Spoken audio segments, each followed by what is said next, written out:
All right, it's the After the Show podcast.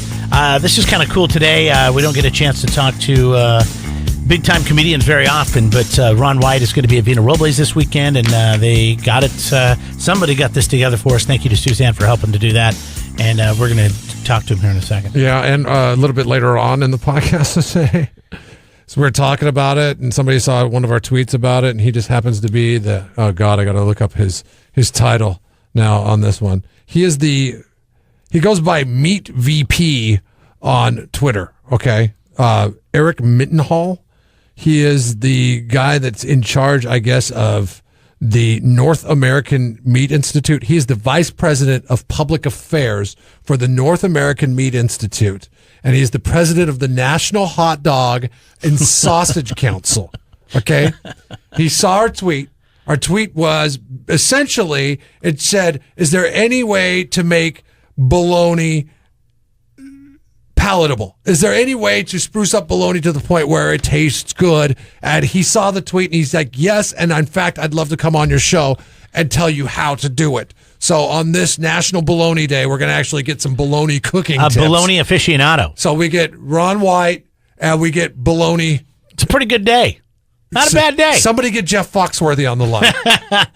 He will be at Vina Robles coming up this weekend. He is Ron White. Last time I was here, I had somebody broke into my truck and stole my radio. Thank you, whoever you were. I got to drive back to Texas, listen to the sound of wind for 49 hours.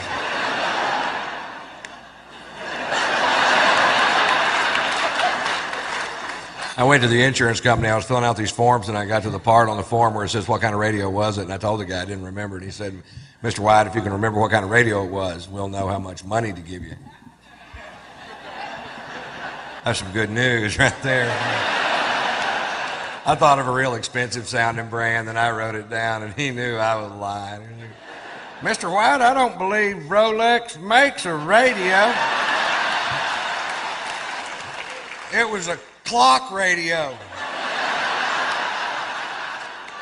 Write the check, premium boy. Hey, it's Ron White. Oh, hey, Ron, how you doing? My name's Jeremy. Jeff's here as well. We're going to be talking to you. Okay. How's that sound? That's what I got on this piece of paper. Works out great. What do you know about Paso Robles? You been up here before?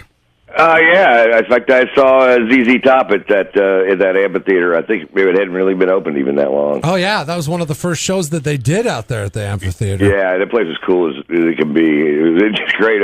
All the bottles of wine, and it was a fun night. I'm looking forward to it. I haven't been back since, and I used to live in Montecito, so I'm really familiar with the area. So when you go to a place like the Vina Robles Amphitheater to see a ZZ Top show, and I mean, you don't have a unique look to you. Like I could probably list off 5 guys that look similar to you that I know, but do people recognize you out in public? Yeah, if I'm still, they do. You know, my fame. It's kind of interesting question because my fame all comes from stand-up comedy. Mm-hmm. It doesn't come from television. So I'm not as famous as somebody like Seinfeld or one of those guys that had big TV shows, and which is fine with me because my fan base is still huge. And but it all came from grassroots stuff. It didn't come from TV down, and so I really can go places and do things that most people can't. But depending on where I'm at, if I'm in a NASCAR race, no, I can't move 2 feet. But if I'm in wine country, yeah, I got a little more mobility. Yeah, because I would imagine if I was at the ZZ Top concert and I saw you, I'd be like, "Is that Ron? Maybe it's just somebody that looks like him," and then I'd move on.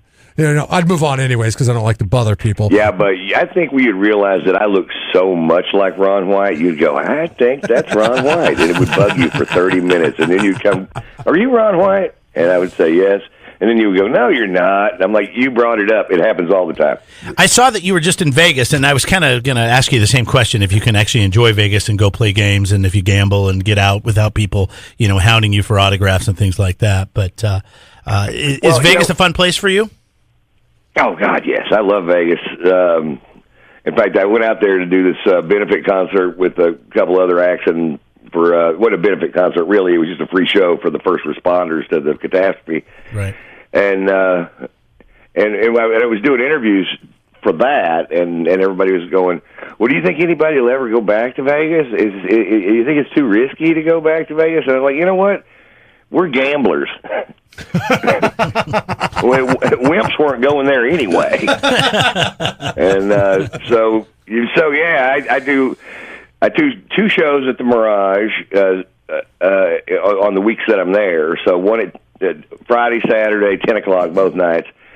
I play golf at my favorite golf course in the world, which is Shadow Creek, which is an amazing thing, and so then I can go have lunch. It's just stuffed full of great restaurants, Vegas is, and have a nice bottle of wine and go home, take a nap for 5 hours, wake up, got 2 hours to kill before work, and do a 10 o'clock show in a perfect room, 1,300 seats, and then I'm wide awake, ready to go have fun. So Vegas is a hoot, and always has been, and always will be. And I think the secret to my longevity there is I don't stay too long. Yeah. I get there on Thursday night and start it, and then I leave on Sunday. So I mean, Jeremy and I once were sent to cover an MMA fight there, and because of San Luis Obispo to Vegas, not the easiest junket, and we worked for a really cheap company. We had to get on one of these Allegiant Air flights that left like on a Wednesday, but wouldn't come back till Sunday. Way too long.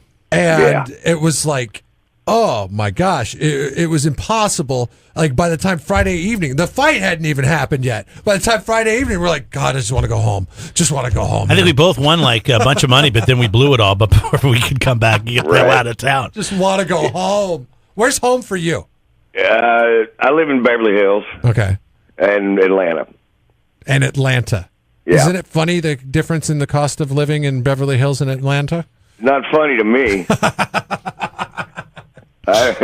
Does it get confusing? I live here because I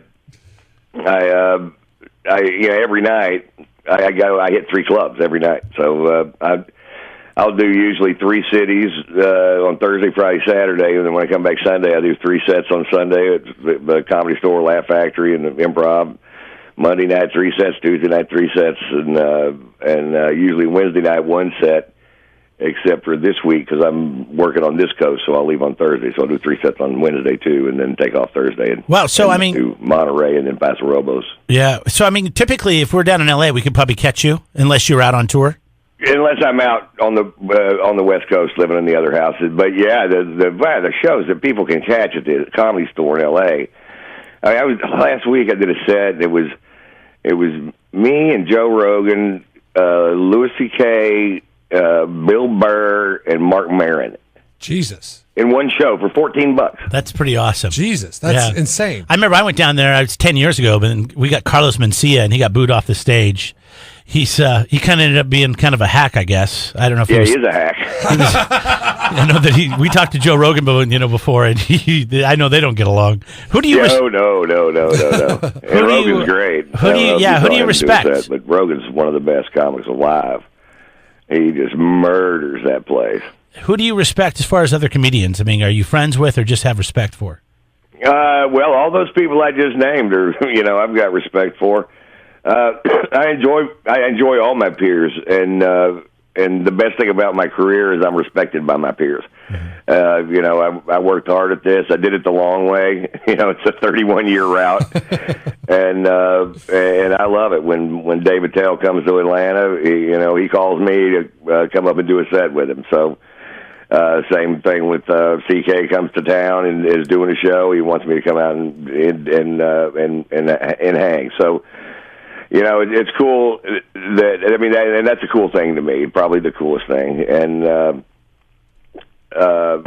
but those people, Dave Attell is my favorite comic. I still see him every time I'm in New York. And, it's, I don't really sit and watch stand up very much, but I love to hang out with comics. And I do that more than anything else. I mean, I do 15-minute sets when I go to the clubs, but I hang out at the Comedy Store, way too much. And but I just like being a part of the comedy community. And no other. And watch the fascinating car story that goes on in the parking lot. because in the parking lot of the Comedy Store, you park right next to the building, and the only people that can park there are comedians, which is an amazing thing. And because Missy Shore understood that the comics are all that matter here. So she always treated them like kings, and nobody else ever did. And but you're either if you park in that parking lot, your name's got to be on the building, and you have to be a paid regular. And so there's comics. There's in that club. There's either really rich comics or poor comics. So there's in that little parking lot there's really shitty cars and unbelievable cars. And every once in a while, you get to see somebody move across from the crappy car to the great car whenever they get a Netflix special and their career takes off. And so it's it's a fun thing. And I think I'm the only one that looks at it that way. I think I'm the only one that watches the cars. So on that night that it was you and Louis C.K. and Joe Rogan and Marc Maron, like what were the cars that were in the parking lot that night? Well, Rogan wins the P contest. That's for sure. Yeah, he's got a 65 or 66 Corvette. Oh, wow. That is about the leanest thing I've ever seen in my life. And I have a 56 Corvette that could not be more tricked out, but I don't have it up here. A bunch of like my Range Rovers and stuff like that. A lot of AMG Mercedes, and that's usually the go-to when somebody first gets a big paycheck. They want to upgrade that car in that parking lot. That's for sure, though. Joe Rogan, Marc Maron, so much success in the podcast world. Have you ever thought about jumping into that realm? Yeah, I did Joe's the other day, and he was like, "Yeah, Ryan, why don't you do this too?" And I'm like, why don't you open a tequila company, Joe? I have a tequila company. Yes. And I mean, I don't have, I don't want, I just don't want to. I'm not like Joe. I'm not interesting every day. I don't know a million things. I know one thing. He's an amazing human being. I'm not amazing at all. I'm a really good stand-up comic, but I'm a pretty normal human being outside of that. And I just don't want to come up with the content, I don't want to do anything that takes away from me just doing stand-up. And all my friends have them, so I can just do theirs. When I did Rogan's podcast, it got 7 million downloads, which makes that the biggest thing I've ever done in comedy. and I mean, I thought I was doing him a favor when I went to do it. I didn't know how big it was. And I was like, oh, yeah, I'll do it. That's great. Yeah, I'll get up and drive all the way over there. And then all of a sudden, more people came up to me. Man, I heard you on Rogan. It was fantastic. Ticket sales go up, book sales go up, just all this stuff. And I didn't even, that's how stupid I am. I'm like, oh, okay, I'll do it. I got to get up at what time? Same with Maron, I knew how big Maron's was. I didn't know Joe's was bigger. Yeah, Joe's got a huge podcast. We're talking to Ron White. He'll be in town on Friday. It's the 27th, this Friday, Vina Robles. I think tickets are about sold out. There might be a few left if they want the grass seats, but you should get them. How long is the show, by the way? Is it a couple hours? No, it'll be closer to an hour and 35, 40 minutes. I have an opening act do 20, and then I'll do about an hour 20. But it'll be all you'll want me to let you up by the time I'm finished with you. Do you drink number one on stage? I sure do. Okay. I was just wondering about that because you got to pitch your product, right? Yeah. Yeah. Oh, how did you get it? I did. It's all I drink. So is my extra añejo. I don't drink scotch anymore. And one of the reasons is the extra añejo is so good. But scotch I drank for 25 years, and as I got older, late at night I started getting kind of morose, which makes nobody horny. I don't know if you've ever noticed that. But, no, I'm not. Yeah, it makes nobody horny. But tequila is a stimulant instead of a depressant. And so technically everybody should drink tequila. It's just way better for you, good tequila. You're looking for 7-year-old plus plants and people that know what they're doing, and you can get the best drink of liquor, straight liquor in the world out of agave plants. Ron White, I saw in your book that you lived in Mexico for a while. What part? I lived in beautiful Reynosa, Mexico, which is a border town to McAllen, Texas, that I would not step foot in today. It's gotten a little dangerous, a little shady. I loved it when I lived down there. It was, it was just kind of. I like Mexico because it's the Wild West. The rules are vague. How did you? Is that being so close to Mexico? Is that where your love for tequila started out? It was really a love of Mexico more than anything else, and then because we were close to there, we probably discovered way sooner than anybody else that there are really good tequilas.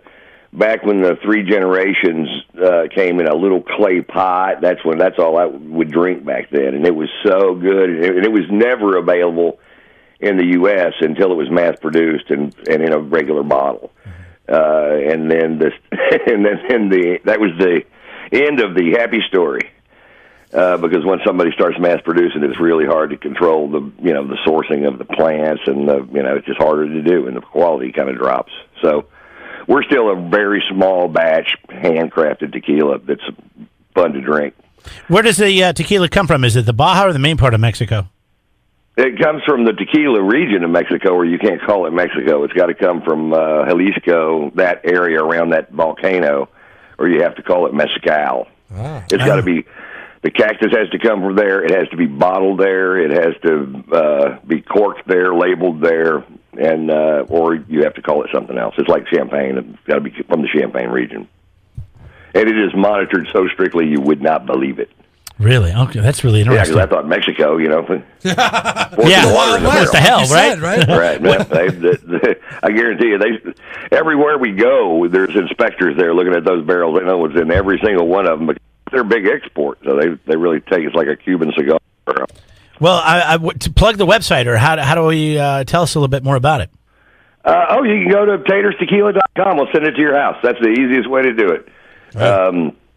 It's a great price. The Extra Añejo has never been beaten in a competition by anybody. It's 5 competitions, the 5 biggest competitions in the U.S., 5 gold medals.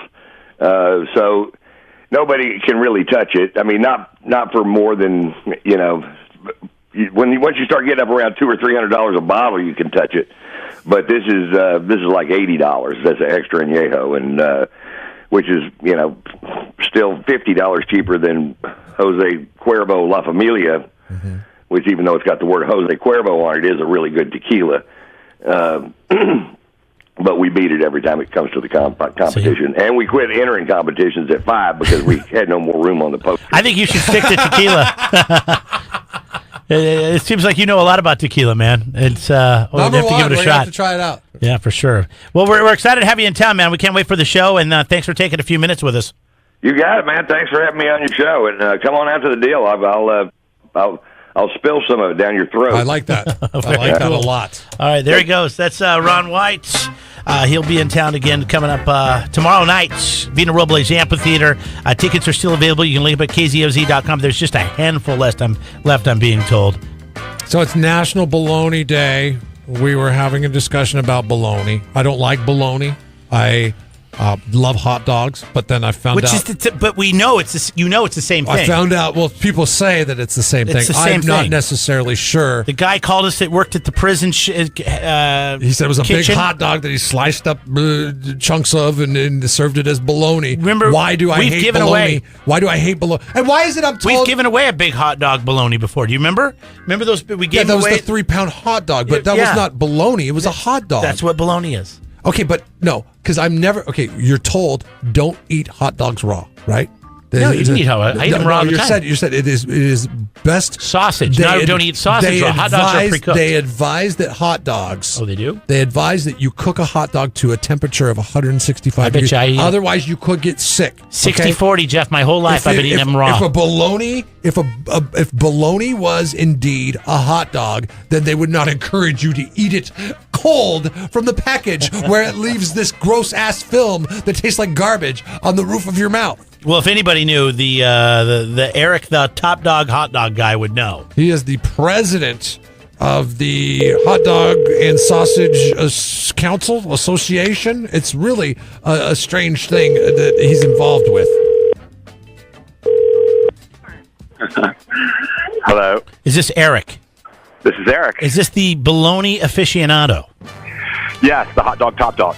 Okay, so you are the president of the National Hot Dog and Sausage Council. First of all, how does one get that job? Well, you have to love hot dogs and sausage, very important traits, and you got to know a lot about them. And I fit both, and so that's what I do. What kind of sausage do you like? I'm a big fan of all of them, you know. I like a good bratwurst. I like a good kielbasa. I love bologna. They're all delicious. This is like asking Chris Toronto what his favorite winery is. We're out in wine country out here on the West Coast, Eric. You're in sausage. Yeah. I'm not asking him his favorite brand. I'm not saying his favorite, varietal of sausage. You've got to kind of toe the line. Like for me, it's bratwurst. Being the president of the Hot Dog and Sausage Council, you're not allowed to say, okay, well, I'm a Hebrew national guy, right? No, definitely can't go with brands. We love all the brands; they're all wonderful. And one of the things that I love about hot dogs and sausages both is that depending on where you go in the country, you have different experiences. So when I'm up in Wisconsin, I want a bratwurst. If I'm up in the Northeast, it's going to be more of an Italian. New York or Chicago, you're going to have a hot dog. So it varies depending on where you are, and that's one of the great things is that you can just have so many different varieties out there. How do you get lumped into speaking positively and on the behalf of the lunch meat that is bologna? Well, bologna is a sausage. It's a giant hot dog. Fits in that category. It is a giant hot dog, basically. Yeah. It's made very similarly with similar spices and sliced instead of eaten in the casing. And in Baltimore, they do a bologna wrapped hot dog. That's the Baltimore style hot dog. So it's almost like hot dog on hot dog. I mean, how can you go wrong there? He is Eric. He is the hot dog top dog. So, I mean, there is a huge difference between, a hot dog and sausage. I mean, if we're talking about a brat or something like that. How do you like to, what's the best and the worst way to prepare a hot dog? Well, it's actually not. You're not necessarily supposed to boil a hot dog or microwave a hot dog. I mean, you can, but you want to steam it. You should be steaming it instead of just sticking it in a giant pot of water and boiling it. So I would say, that would be one way we wouldn't recommend.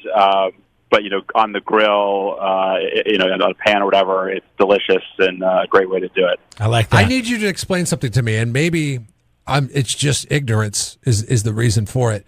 But why is it that I love hot dogs? I would say it's safe to say I probably have 7 hot dogs a week. I average about a hot dog a day. That's pretty good. Okay. I love it. But I hate bologna. I can't stand bologna. Why is that? That's a good question. I don't know. Everybody has different experiences that sets them apart, and maybe the size of the bologna sandwich, because you're eating a bologna sandwich on a standard white bread or whatever, and maybe that's just not the way that you want to associate it with, and you want the tube, and the tube's a great way to do it too. Maybe you should roll up bologna and put it in a hot dog bun and see what happens. What I'm thinking, maybe. Yeah. What about frying bologna? Is this difficult, or is this something that is recommended by the president of the National Hot Dog and Sausage Council with a lean towards bologna?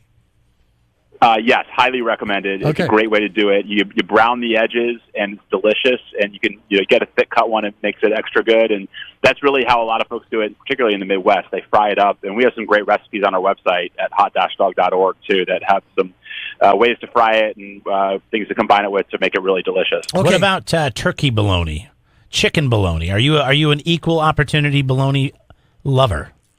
We are equal opportunity. Yeah, the only thing that bologna has to have is meat. Okay. So turkey and chicken are okay.